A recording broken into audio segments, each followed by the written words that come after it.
ప్రస్తుతం మనతో పాటు ప్రముఖ ఆధ్యాత్మికవేత్త ఆస్ట్రోన్యూమరాలజర్ జయప్రద గారు మనతో ఉన్నారు. మేడంతో మాట్లాడదాం. నమస్తే మేడం. నమస్తే మా శ్రీమాత్రే నమః. జూలై నెలలో వృషభ రాశి వారి పరిస్థితి ఏంటి? వీళ్ళు ఎటువంటి జాగ్రత్తలు తీసుకుంటే విశేషంగా ఈ నెల వీళ్ళకి ఫేవర్గా ఉంటుందంటారు? వృషభ రాశి వాళ్ళకి ఈ మాసంలో విశేషమైన ఫలితం కావాలి అనుకుంటే కాస్తంత కొంచెం కష్టపడాలి. ఎందుకంటే వృషభ రాశిలోనే కుజుడు ఉండడం వల్ల ఎక్కడైనా ఏ స్థానంలో అయినా ఒక అగ్నితత్వమైన రాశి కానీ ఒక అగ్నితత్వమైన గ్రహం కానీ ఎప్పుడైనా ఉందనుకోండి, ఖచ్చితంగా దాని తగ్గ కొంచెము ఇంట్లో కొంచెం ఉగ్రతం, అంటే ఒక్కొక్క మనుషుల్లో మాట్లాడేటప్పుడు మాట చాలా కటువుగా రావడం, గట్టిగా మాట్లాడడము, సాఫ్ట్గా చెప్పే విషయాలు కూడా గట్టిగా చెప్పడము, కొంచెం చిన్న చిన్న ఆర్గ్యుమెంట్స్ రావడము, ఇవి వృషభ రాశి వాళ్ళకి ఈ మాసంలో కుజుడు అక్కడ ఉండడం వల్ల జరుగుతుంది. యాక్చువల్లీ వృషభ రాశి తత్వం ఏంటి? శుక్రుడు ఏదైనా సాఫ్ట్గా అలా వెళ్ళిపోవాలి, స్మూత్గా ఆర్గ్యుమెంట్స్ డిస్కషన్స్ చేసుకుంటే పనులవ్వు అనే తత్వం ఉండదు మనుషుల్లో. కాస్త ఆర్గ్యుమెంట్స్ ఎక్కువ తెలియకుండానే వారి మధ్యలో వాదనలు పెరగడము, గొడవ పడ్డము, ఏదైనా చిన్న విషయాన్ని కూడా పెద్దగా రియాక్ట్ అవ్వడము, పెద్దగా మాట్లాడడము, పిల్లల విషయంలో కన్నా పిల్లలకు అలాగే రియాక్ట్ అవ్వడము, అలాగే మాట్లాడడము, ఇలా కొంతవరకు ఇంట్లో కొంచెం మానసిక పరిస్థితి కాస్తంత అంతా అందరికీ అనుకూలంగా ఉండదు. ఎవరున్నా ఈ వృషభ రాశికి సంబంధించిన వాళ్ళు ఎవరైనా సరే ఆ ఇంట్లో వాళ్ళు ఒక్క పర్సన్ ఉన్నా చాలు, వాళ్ళ యాటిట్యూడ్ కొంచెం మారుతుంది. ఈ ఒక 45 రోజులు కుజుడు ఉన్న ఈ 45 రోజులు కాస్త ఎఫెక్ట్ అనేది కనిపిస్తుంది. ప్రతి విషయాల్లోనే రియాక్ట్ ఫాస్ట్గా అవ్వడము, ఫాస్ట్గా మాట్లాడడము, ఇవి జరుగుతుంటాయి. ఇది వృషభ రాశి వాళ్ళకి మానసికంగా ఉండే పరిస్థితులు ఇవి. నిరుద్యోగుల పరిస్థితి ఏంటంటారు? ఏమైనా మంచి వార్తలు వినే అవకాశం ఉందా వీళ్ళకి? ఉద్యోగాలు వచ్చే అవకాశం అయితే ఉంటుంది. అయితే కొత్త రంగాల్లో చేయాలనే ఆలోచనలు, అంటే ఇప్పుడు వీళ్ళు చేసే ఇప్పుడు కుజుడు ఉండడం వల్ల ఏంటంటే వీళ్ళకి కొంచెం పట్టుదల, మొండితనం గట్టిగానే పెరుగుతాయి. దీనివల్ల ఏంటి, నేను చేయగలనే కోపం, పౌరుషంతో వాళ్ళు చేయాల్సిన పనులు వాళ్ళు రాకపోతే వేరే ఆపోజిట్లో ట్రై చేస్తారు. సో ఇలా రావట్లేదు కదా, నేను ఇంకో విధంగా ట్రై చేస్తే వస్తుందేమో, ఇంకో విధంగా నేను ట్రై చేస్తే వస్తుందేమో అని చెప్పి ఆ విధంగా ట్రై చేస్తారు. 100% సక్సెస్ అయ్యే అవకాశం ఉంటుంది. అయితే ఒక విధంగా ఏంటంటే విద్యార్థులకి బాగుంటుంది, ఉద్యోగాలు వేట అనే ఉన్న వాళ్ళకి కూడా బాగానే ఉంటుంది, ప్రమోషన్స్ చేసే వాళ్ళకి ఇంకా ఎక్కువగా బాగుంటుంది. ఎందుకంటే వాళ్ళ ప్రమోషన్స్లో మారుతుంటాయి. అంటే మార్కెటింగ్ స్కిల్స్ ఎవరైతే నేర్చుకుని ఈ ప్రమోషన్ కోసం ప్రయత్నం చేస్తుంటారో వాళ్ళకి ఈ మార్కెటింగ్ స్కిల్స్ బ్రహ్మాండంగా, అంటే ఇంతకుముందు కంటే ఇప్పుడు బాగా మాట్లాడేటప్పుడు ఎదుటి వాళ్ళని ఏ మాట మాట్లాడితే వాళ్ళు మన మాట వింటారని తత్వాన్ని పెరిగే అవకాశం ఎక్కువగా ఉంటుంది. ఇది ఒక విధంగా అదృష్టం కుజుడు ఉండడం వల్ల. మూడోది ఏంటి వీళ్ళకి అంటే ప్రొఫెషనల్స్గా ఉండే వాళ్ళకి వాళ్ళకున్న కొంచెం పట్టుదల బాగా పెరిగి వాళ్ళకంటే ఇండిపెండెంట్గా వాళ్ళకు గట్టిగా రెడీ అవ్వాలనే ఉద్దేశంతో వాళ్ళకు తయారు చేయగలుగుతారు. వాళ్ళకు కూడా మంచి అవకాశాలే. ఇక మనకి ఈ మాసంలో ఏంటంటే మ్యాక్సిమం ఈ రాశి వాళ్ళకి అన్ని ప్రొఫెషనల్స్ రంగాల్లో ఉన్న వాళ్ళందరికీ బాగానే ఉన్నట్టే ఉంది, ఇబ్బంది ఏం లేదు నాకు తెలిసి. వ్యక్తిగత జాతకాల్లో ఒకవేళ దశల్లో యోగాల్లో ఏమైనా బాగాలేకపోతే తప్ప వృషభ రాశి గోచార రీత్యా ఈ మాసం కూడా బాగుంది. ఎందుకంటే ద్వితీయ స్థానంలో శుభగ్రహాలు ఉండడం అనేది అదృష్ట యోగాలు. సో వీళ్ళకి ద్వితీయ స్థానంలో శుక్రుడు ఉండడం వల్ల కొంచెం అదృష్టం వస్తుంది. తర్వాత బుధుడు, తర్వాత రవి కూడా ఉంది. సో ఇవన్నీ కాంబినేషన్స్ ఏంటంటే ఉద్యోగాలు, వ్యాపారాల్లో అభివృద్ధి అనేది బ్రహ్మాండంగా జరిగే అవకాశం ఎక్కువగా ఉంటుంది. అయితే ఇక ధనం విషయంలో తీసుకుంటే, వ్యాపార విషయంలో తీసుకుంటే, ఉద్యోగ విషయంలో తీసుకుంటే, వృత్తి విషయంలో తీసుకుంటే వీళ్ళకి ఏదైనా సరే బ్రహ్మాండంగా సాగే అవకాశం కనిపిస్తుంది. ఎందుకు అంటే శని భగవాన్ ఒక తత్వం ఎప్పుడైతే వీళ్ళకి ఏలాంటి ప్రభావం మేషరాశి వాళ్ళకి ఉండి వీళ్ళకి దశమ స్థానంలో, లాభస్థానంలో ఏదైతే రాహు ఈ శని భగవాన్ ఉన్నాడో 100% ఏంటంటే పనులు అవుతాయి, ఎలాగొకలాగా పని సాధించుకున్నది వచ్చే తత్వం ఉంటుంది.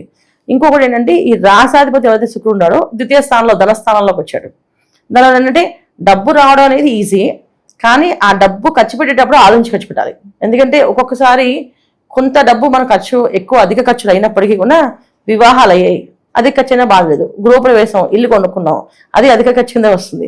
ఎందుకంటే తెలియకుండానే ఏదో అనుకుంటాం, దాంట్లో ఏవేవో కొనాలనుకుంటాం, దాంట్లో ఏదో ప్లానింగ్ మారిపోతుంది. కొన్నప్పుడు ఒక బడ్జెట్ అనుకుంటాం, కొన్నాక మనం ఎందుకు కాంప్రమైజ్ అవుతుంది, దీని కొంచెం చేపిద్దాం, దాని కొంచెం చేపిద్దాం అని చెప్పి ఇక్కడ కొంచెం అన్ని వేసుకుంటూ వెళ్ళిపోతే మొత్తానికి అది గట్టిగానే డబ్బు ఎక్కువ వచ్చేది. వృధా ఖర్చులు అని రాసి వీళ్ళకి వృషభ రాశి వాళ్ళకి ఈ మాసంలో ఉన్నప్పటికీ అది ఒక విధంగా మంచిగా జరుగుతుంది. ఎందుకంటే రాశిపతి ఎప్పుడైతే ధనస్థానంలో ఉన్నాడో శుభాలే జరుగుతాయి. శుభగ్రహం కనుక పూర్తి శుభాలు ఇచ్చే అవకాశం ఉంటుంది. అంటే వివాహాలు అవ్వడమో, తర్వాత వ్యాపారంలో అభివృద్ధి రావడమో, వ్యాపారం ఎక్స్పెండ్ చేయడమో, ఇవే జరుగుతుంటాయి. వీటివన్నిటికి విషయంలో మనం వృషభ రాశి వాళ్ళకి ఈ మాసంలో కూడా మంచి ఫలితాలు, మెరుగైన ఫలితాలు ఈ మాసంలో ఉన్నాయని చెప్పుకోవచ్చు. కాస్త వ్యతిరేక ఫలితాలు అంటే మరి ఏం చెప్తారు? ఏ విషయాల్లో జాగ్రత్తగా లేకపోతే ఇబ్బందులు పడతారంటే ఏం చెప్తారు? మాటల విషయం చాలా జాగ్రత్తగా మాట్లాడుకోవాలి. ఎందుకంటే ఒక మాట నోట్లోంచి వస్తే ఎదుటి వాళ్ళకి అది బాగా దెబ్బతీసేటట్టుగా ఉంటుంది, వాళ్ళు బాధ పెట్టేటట్టుగా అనిపిస్తుంది. వీళ్ళకి ఆ ఉద్దేశం లేకపోయినా ఆ సరదాగా మాట్లాడే విషయంలో కూడా ఆ మాట వాళ్ళంటే వాళ్ళు ఖచ్చితంగా బాధపడతారు కనుక ఆ బాధ వాళ్ళకి గట్టిగా తగులుతుంది. ఆ దానివల్ల ఏంటంటే వీళ్ళకి చేసే వాళ్ళు కూడా చేయకుండా ఒక అంత అంటే వీళ్ళ మీద ఇప్పుడు దాకా మంచి అభిప్రాయం ఉన్నా నన్ను ఈ మాట అంటారు, వీళ్ళ మనసులో ఇంత ఆలోచన ఉంది నా మీద అనే ఫీలింగ్ వాళ్ళకి కలిగించుకొని, అంటే అపార్థం ఇది నిజంగా వాళ్ళకు ఉందని కాదు, ఇది అపార్థాలకు జరిగే అవకాశం ఎందుకు జరుగుతుంది. ఇక్కడ కుజుడు ఉన్నాడు కనుక ఈ రాశిలో, ఎప్పుడైతే వృషభ రాశిలో కుజుడు ఉన్నాడో దీనివల్ల ఏంటంటే అపార్థాలు జరిగే అవకాశం ఎక్కువగా ఉంది కనుక మాట్లాడేటప్పుడు సరదాగా మాట్లాడినా మామూలుగా మాట్లాడినా మాటను జాగ్రత్తగా వాడడము, అవసరం అంతవరకే మాట్లాడడం, అవసరం కాకపోయినా ఊరికే అధిక ప్రసన్నం చేయడం కానీ అధికంగా మాట్లాడడం కానీ ఏదో మనమే కలుపుకొని వెళ్ళడం కానీ చేస్తే ఈ కాస్త వీళ్ళకి ఈ మాసంలో ఇబ్బందులు ఎదుర్కొనే అవకాశం ఎక్కువగా ఉంటుంది. వచ్చేవి కూడా రాకుండా ఆగే అవకాశం కనిపిస్తుంది. ఇవి జరుగుతున్నాయి. అన్నీ బాగున్నప్పుడు సాధారణంగా మనకి పక్క వాళ్ళ ఏడుపులు కావచ్చు, నరఘోష నరదిష్టి తగులుతూ ఉంటాయి. మరి దీన్ని తప్పించుకోవడానికి ఏం చేస్తే బాగుంటుంది అంటారు? నరఘోష నరదిష్టి అనేది ఏంటంటే వీళ్ళకి మెయిన్ ఇంట్లో ఎప్పుడు కూడా వాతావరణం ప్రశాంతంగా ఉండే అవకాశం ఉంటుంది కనుక ఎప్పుడు వీళ్ళు ఏం చేస్తారంటే పూజలు ఎక్కువగా చేయాలి. అందుకని శుక్రుడు చతుర్థ స్థానంలో ఉన్నాడు. వీళ్ళకి చతుర్థ స్థానాధిపతి ఎప్పుడైతే ఉన్నాడో కేతుతో కలిసి ఉన్నాడో ఇక్కడ ఖచ్చితంగా పీస్ ఆఫ్ మైండ్ కోసం ఎప్పుడు కూడా మహాలక్ష్మి ఆరాధన, అమ్మవారిని ఎక్కువ పూజ చేస్తే, లక్ష్మీ అమ్మవారిని ఎప్పుడు లక్ష్మీ నరసింహస్వామి కానీ లక్ష్మీ అమ్మవారి ఆరాధన కానీ చేసుకుంటూ వెళ్తే చాలా విశేషం ఫలితం వస్తుంది. పొద్దున్న సాయంకాలం పొద్దున్న 6 గంటలకి ఖచ్చితంగా లక్ష్మీ అష్టకం చదవడం, లక్ష్మీ అష్టోత్తరం చేయడం, ఈవినింగ్ కరెక్ట్గా మళ్ళీ 6 గంటలకి లక్ష్మీ అష్టకం చేయడం వల్ల ఇంట్లో అనుకునే పనులు సానుకూలత ఉండడం అనేది జరిగే అవకాశము, వ్యాపార అభివృద్ధి అనేది, ఉద్యోగాల్లో ప్రమోషన్స్ అనేవి, విద్యార్థులకి మానసిక ప్రశాంతత ఇవన్నీ జరిగే అవకాశం ఎక్కువగా ఉంటుంది. సో వీళ్ళు చేయాల్సిన పని ఏంటంటే మహాలక్ష్మి ఆరాధన ఈ మాసం అంతా చేయడము.